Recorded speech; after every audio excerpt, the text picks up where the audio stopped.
Welcome back, everyone, to Raw Reviews, in which I protest my thoughts to the internet about games I've just beaten. Today's game will be Wario Land Shake It, and if you haven't noticed already, wow, that animation though, it's really something. Like, you wouldn't think that this is a Wii game, you would think this is some sort of anime, but nope, it is, and it has Wario in it for some reason. And that's just, it's bizarre, is what it is. And I guess that's Wario's deal, because this whole entire game is bizarre just to have Wario in it, but I'll get to that in a minute. The story of Wario Land Shake It is a pretty simple one. Standard fairy princess gets kidnapped, Prime Minister guy has to go try to help, gets aid from Wario, Wario gets monies. That's essentially the whole entire thing. That's what Wario's in it for. He doesn't care about these fairies and wanting to save them, he just cares about the money. But that's Wario. We all expected this, come on now.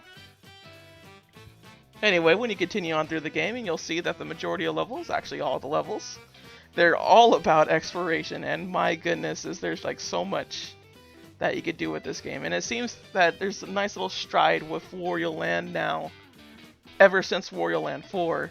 Because Wario Land 4 was the same premise that Wario Land Shake It has, in which you go around exploring each of these levels, collecting as much treasure as you can, and then at the end of the level you activate some sort of switch in which you would have to race all the way back to the very beginning of the level to, keep all your treasure and everything.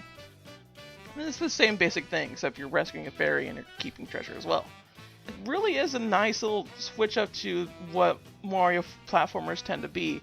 Like Yoshi's Island is the same way with its platforming. It's just like Mario, just with Yoshi instead. And it's nice to see that Wario has this own little niche that he has in which he just kind of collects treasure because that's what he would do. And it kind of opens up a lot of these little clever treasure puzzles that you would see throughout the game. And it's really nice to see that because that's what Wario would do. He loves money. But it feels kind of weird at the same time because it shouldn't be that way. Wario doesn't really lend himself to this particular animation style, and he kind of oddly fits because he doesn't fit. He just makes the game a little more weird and bizarre because a lot of the soundtrack and a lot of the levels, they're very calming, they're very relaxing. And you don't get that with Wario. You see him and you go, that's an ugly mug. Why am I seeing this and that? Why are they both combined? What is with this game? But it's still fun. It's still a fun game, and that's what's really interesting about it is that it still manages to be this really fun game where you collect treasure and you go off exploring.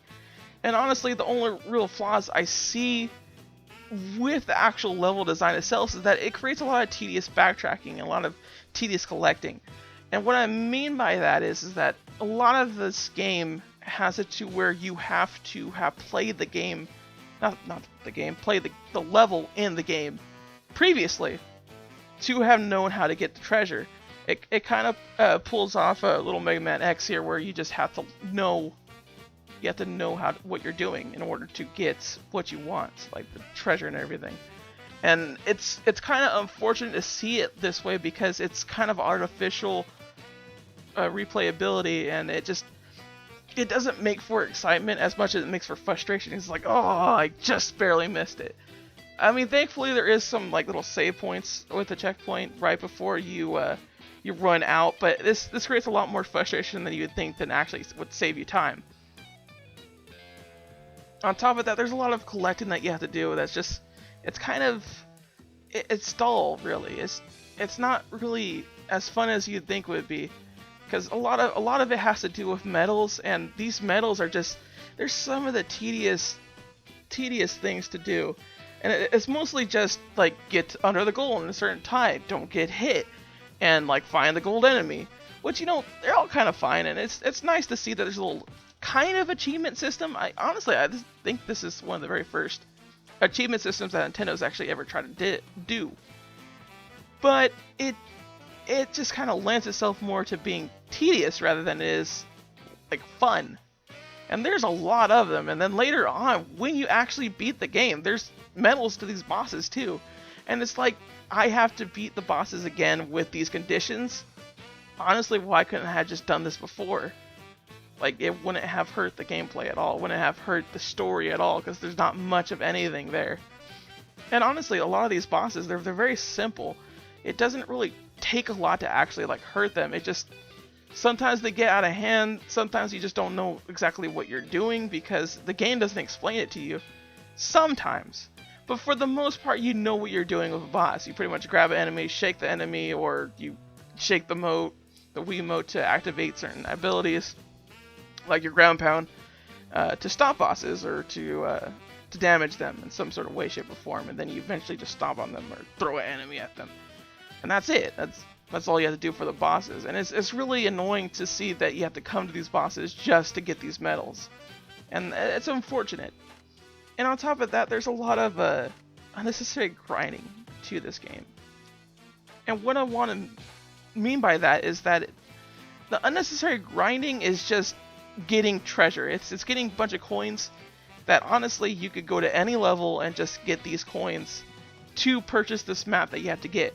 And these maps, they run a good amount of money. Like, each time you complete a world, you're going to pretty much give all the money that you made in that world to get another map. And that's it. You don't really have much else to get, anything besides a heart container, and it doesn't lend itself to working as a grinding system, as a system, monetary system, for the shop. And it's really unfortunate too, because it doesn't need to be that way. They could have just had to where you got the map from the bosses instead, and it would have made for a much better game in terms of pacing. And another unnecessary thing is the motion controls for this game.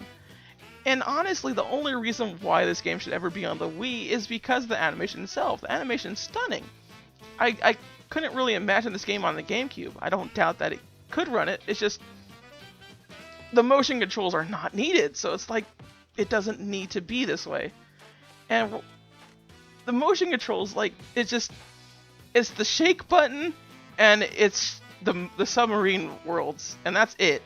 Those are the two main purposes of the motion controls, and it doesn't really work very well.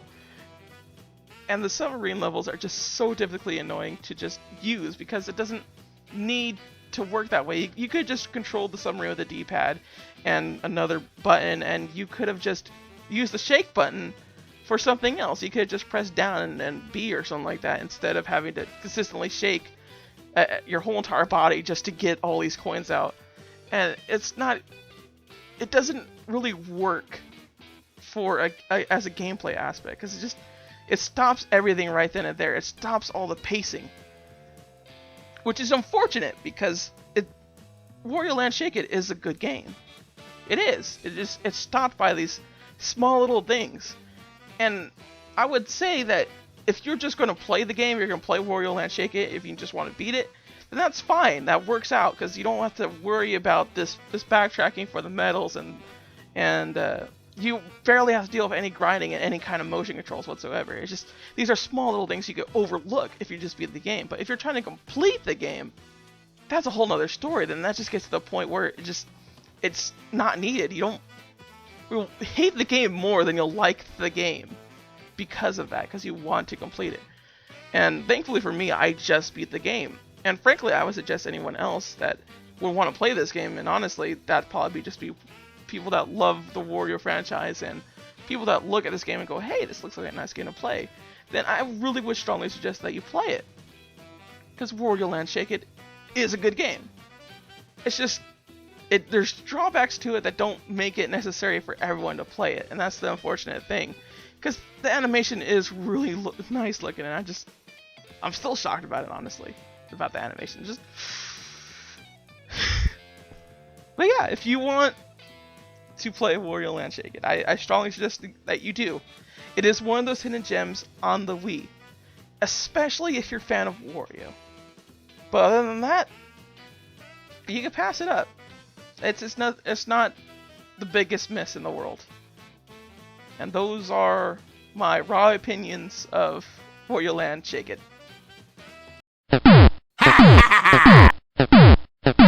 Okay. Oh no! Wonderful! Okay, My